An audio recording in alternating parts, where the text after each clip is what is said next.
की शुरुआत बड़ी वॉल ब्रेकिंग के साथ में। इस समय की बड़ी खबर, करज ब्रिज के हमले का एक नया वीडियो आया है सामने। इस समय की बड़ी वॉल ब्रेकिंग, करज ब्रिज के हमले का वीडियो आपको दिखाएं। दरअसल बताया जा रहा है कि ईरान के करज में B1 ब्रिज पर दरअसल ये तगड़ा अटैक हुआ था। अमेरिका ने एयर स्ट्राइक की और उस एयर स्ट्राइक से पूरा का पूरा इलाका नष्ट हो गया था, लेकिन ईरान ने बहुत ही जल्दी, बहुत ही कम समय में देखिए किस तरह से इस ब्रिज पर निर्माण कार्य शुरू किए। ये उस समय की तस्वीर जब ये करज ब्रिज पूरी तरह से तबाह हो गया। जो तस्वीरें सामने आई थी करज ब्रिज की, यहाँ पर मिसाइल हमला किया था, ड्रोन अटैक किया था, B1 ब्रिज पर एक तरह से अटैक हुआ। लेकिन अमेरिका और इजराइल ने सोचा कि ईरान की रीढ़ की हड्डी तोड़ दी जाएगी, लेकिन समझिए ईरान ने किस तरह से अपने आप को फिर से मजबूती के साथ खड़ा किया। यही तो बड़ी तस्वीर ईरान पेश करता है। चलिए बढ़ते हैं आगे, बात कर लेते हैं अगली बड़ी वॉर ब्रेकिंग की। मुस्तफा खामनेई की डोनाल्ड ट्रंप को खुली चेतावनी। तो बड़ी खबर, डोनाल्ड ट्रंप को खुली चेतावनी है। ईरान में फूट डालने की अगर कोशिश की तो उसका अंजाम सही नहीं होगा। ईरान में फूट डालने की कोशिश कर रहा है यूएस, ये कह रहे हैं ईरान के नेता। देश विरोधी ताकतों के खिलाफ जनता को संदेश है, अमेरिका और इजराइल जंग में नाकाम रहे और वही अपनी साजिशों को अंजाम दे रहे हैं। बड़ी साजिश एक एक करके ईरान के खिलाफ अमेरिका और इजराइल की तरफ से रची जा रही है। और एक और बड़ी खबर इस समय की, वॉर ब्रेकिंग आक्रमण की ईरान को लेकर ट्रंप का बहुत बड़ा बयान। इस समय की बड़ी वॉर ब्रेकिंग क्या है, जान लीजिए। ट्रंप ने दिया है बड़ा बयान। ईरान में वेनेजुएला जैसे हालात नहीं हैं। डोनाल्ड ट्रंप कह रहे हैं ग्राउंड ऑपरेशन में अब भारी उपकरण उतारने पड़ेंगे। डोनाल्ड ट्रंप बखूबी जानते हैं करीब 2 हफ्ते तक ऑपरेशन चल सकता है। डोनाल्ड ट्रंप का ये बयान कई तस्वीरों को दर्शाता है। क्या अब वक्त आ चुका है एक बड़े ऑपरेशन को अंजाम देने का, या फिर डोनाल्ड ट्रंप बखूबी जानते हैं कि जो उन्होंने कोशिश की थी ईरान को झुकाने की, अब वो ईरान को हल्के में ले रहे थे, लेकिन हालात वैसे हैं नहीं। ईरान में ग्राउंड ऑपरेशन चलाना बेहद मुश्किल हो सकता है और इसकी बड़ी वजह है ईरान की जियोग्राफिकल कंडीशन। आइए आपको इस बारे में विस्तार से बताते हैं कि आखिर कितना मुश्किल रहने वाला है। ईरान का कुदरती कवच इस तरह का दरअसल तैयार है पूरी तरह से। ईरान का क्षेत्रफल है लगभग 16.5 लाख वर्ग किलोमीटर का। पश्चिमी और दक्षिणी पश्चिम से अगर बात की जाए तो वहां पर है जाग्रोस पर्वत श्रृंखला। इराक की सीमा से सटे इलाकों में एक प्राकृतिक दीवार है और ईरान के ऊपर में है अल्बोस की पहाड़ियां। मध्य में है दश्त कबीर और दश्त लुथ रेगिस्तान का इलाका। और सेना के लिए यहाँ पर लॉजिस्टिक सपोर्ट पहुंचाना बहुत ज्यादा मुश्किल होगा। भीषण गर्मी, पानी की कमी से यूएस आर्मी बेहाल हो जाएगी। ईरान में भारी टैंक और बख्तरबंद गाड़ियां चलाना भी बहुत मुश्किल है और ये अब डोनाल्ड ट्रंप बखूबी जानते हैं। आज इतिहास के उस मुहाने पर दुनिया खड़ी है जहां से सिर्फ और सिर्फ तबाही का रास्ता जाता है। ट्रंप की शांति की कोशिश काफूर हो चुकी है। नेतन्याहू जंग के लिए उतावले हैं और उधर ईरान भी लहू बहाने के लिए बेकरार है। लेकिन इस बार सवाल सबसे बड़ा कि अमेरिका आखिर करेगा क्या? क्या वॉशिंगटन ना चाहते हुए भी ईरान के इस बारूदी कुएं में कूद जाएगा या फिर इजराइल अकेले इस महामोर्चे को संभाल लेगा? और अगर अमेरिका इस जंग में कूदा तो यकीन मानिए मिडिल ईस्ट का कोई भी देश ईरान के इस कोहराम से बच नहीं पाएगा। लेकिन इसका दूसरा पहलू भी है, अगर अमेरिका ने बीच मझधार में इजराइल का हाथ छोड़ दिया तो ईरान इजराइल को खंडर में तब्दील कर लेगा।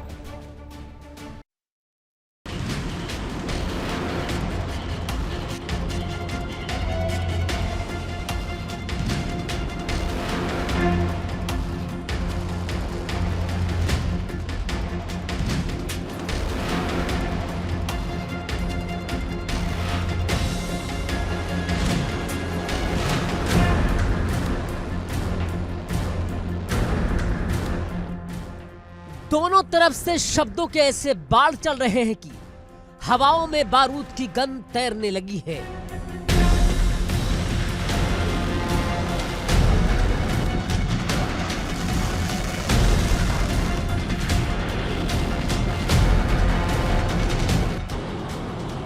एक तरफ हदों में रहने की हिदायत दी जा रही है तो दूसरी तरफ दोनों मुल्कों की सेनाओं को अल्टीमेट अलर्ट पर रख दिया गया है। मिसाइलें साइलों से बाहर आ चुकी है यलगार मचाने के लिए।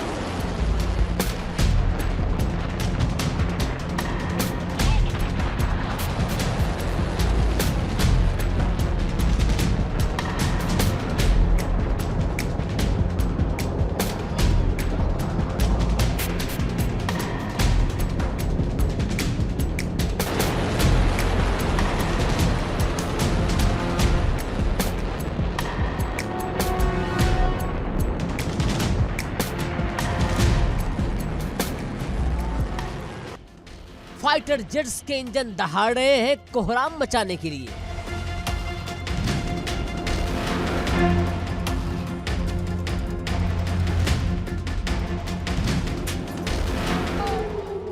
यानी कि मिडिल ईस्ट में फिर से युद्ध प्रचंड नहीं महाप्रचंड होगा।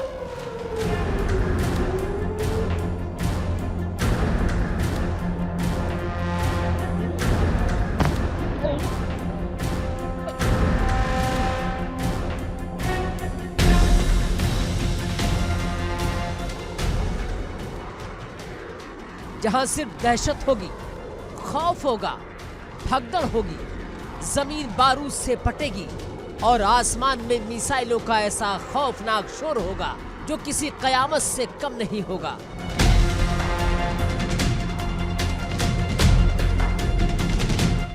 व्हाइट हाउस के बंद कमरों में बैठकर शांति का जो ताना बाना बुना जा रहा था वो ताश के पत्तों की तरह ढह चुका है।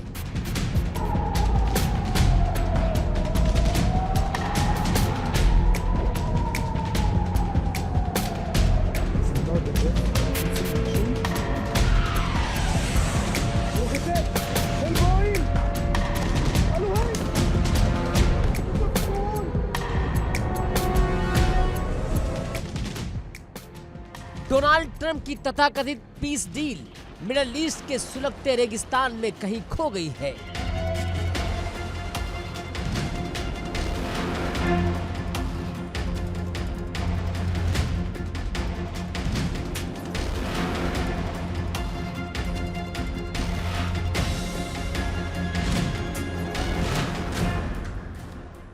तेल अवीव से लेकर तेहरान तक शांति दूतों के पैर उखड़ चुके हैं और उनकी जगह ले ली है विनाश के दैत्यों ने।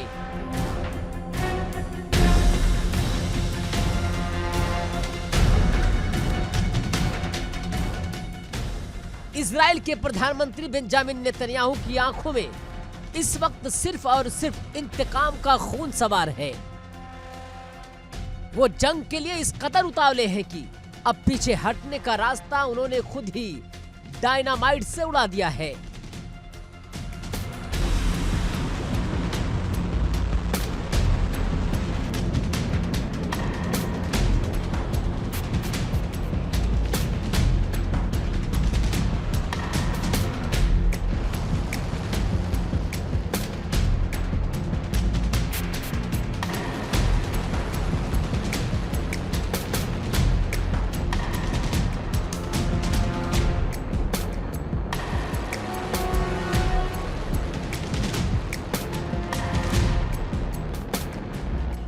नेतन्याहू जानते हैं कि ये आर पार की लड़ाई है।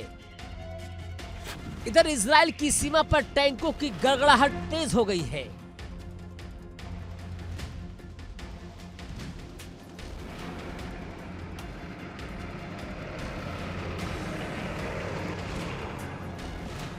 तो उधर ईरान ने भी साफ कर दिया है कि वो घुटने टेकने वालों में से नहीं है।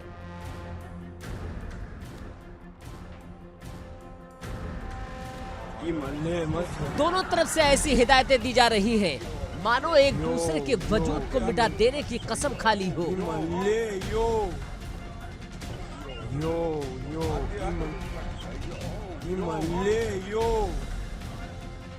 सेनाएं रेड अलर्ट पर हैं।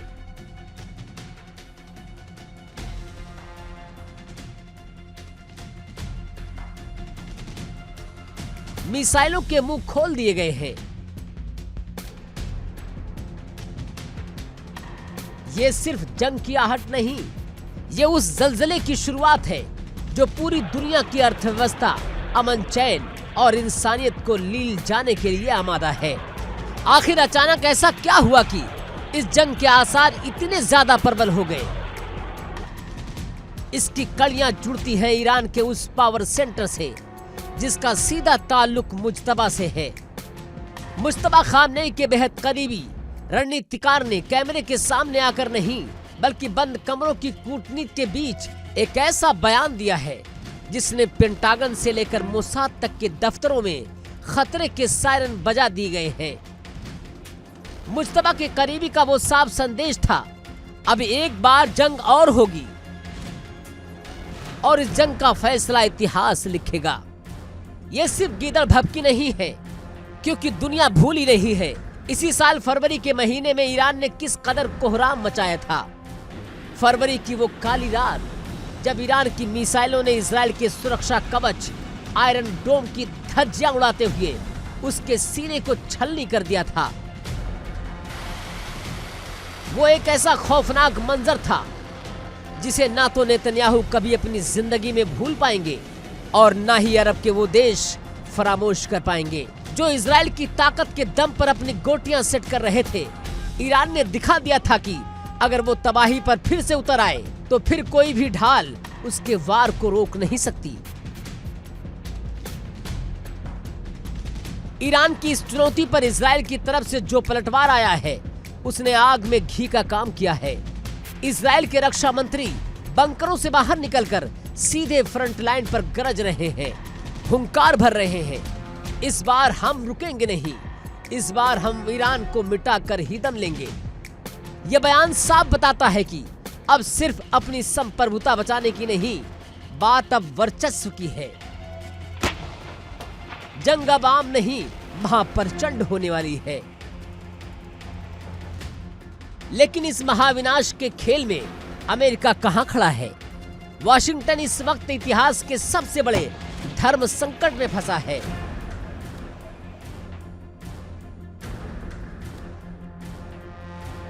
सवाल है कि क्या अमेरिका ना चाहते हुए भी इस युद्ध की आग में कूदने को मजबूर फिर से होगा?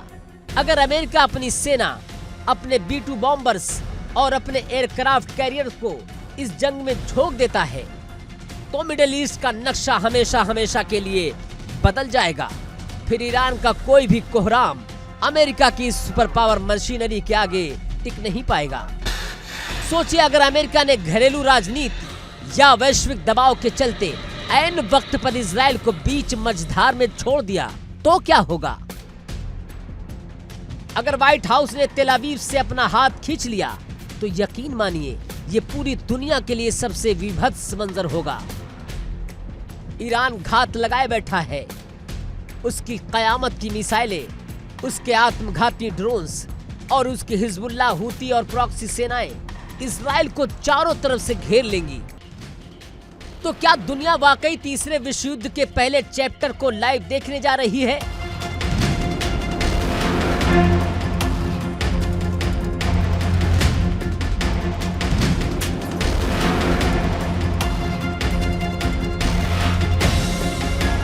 एक तरफ मुजतबा के करीबी की जिद है तो दूसरी तरफ इजराइल के रक्षा मंत्री का वो बारूदी प्रण। ट्रंप की शांति की नीतियां मरुस्थल की रेत बन चुकी है। अब फैसला बातचीत की मेज पर नहीं बल्कि मिसाइलों के वॉरहेड और फाइटर जेट्स के ट्रिगर पर होगा। अब देखना यही होगा कि क्या महाशक्ति अमेरिका अपने सबसे भरोसेमंद दोस्त इजराइल के लिए खुद को इस महाविनाश की आग में झोंकता है या फिर इतिहास इजराइल और ईरान के बीच एक ऐसा खूनी दास्तान का गवाह बनने जा रहा है जिसकी गूंज सदियों तक सुनाई देगी। Bureau report, India daily.